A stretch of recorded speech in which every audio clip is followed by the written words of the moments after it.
En ce mois de février, on ne le voit pas vraiment, mais le pollen est déjà de retour, aux grandes dames des allergiques qui ressortent leur paquet de mouchoirs. Presque un handicap parce qu'en fait, on est presque paralysé quand les crises sont très très fortes parce que du coup, le nez, c'est des picotements, on n'arrête pas d'éternuer, des fois on transpire. Dans cette pharmacie d'Oulin, les malades sont de plus en plus nombreux et n'hésitent plus à prendre des médicaments dès les premiers symptômes. Ça va être surtout nez, gorge, ça va être la rhinite allergique en fait.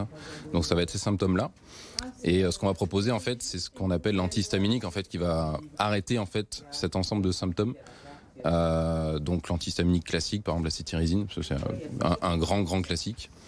Et après on proposera aussi spray pour le nez et autres pour ceux qui ont la gorge, etc. Pour ceux qui ont ça leur irrite un petit peu la gorge. Selon les spécialistes, la présence du pollen en février est normale, mais c'est sa densité qui surprend. Ce qui est exceptionnel cette année, c'est les quantités qui sont vraiment fortes, qui ont été favorisées par les conditions météo qu'il a fait en février. C'est vrai qu'on n'a pas eu de pluie du tout le mois de février. On a eu un grand anticyclone avec des températures assez douces, presque printanières, qui ont favorisé donc la floraison des arbres, notamment les aulnes et les noisetiers, qui sont très allergisants et qui viennent vraiment gêner les allergiques, notamment dans le Rhône. Pour ce professionnel, si le climat continue de se dégrader, plus de 50% des Français seront allergiques au pollen en 2050.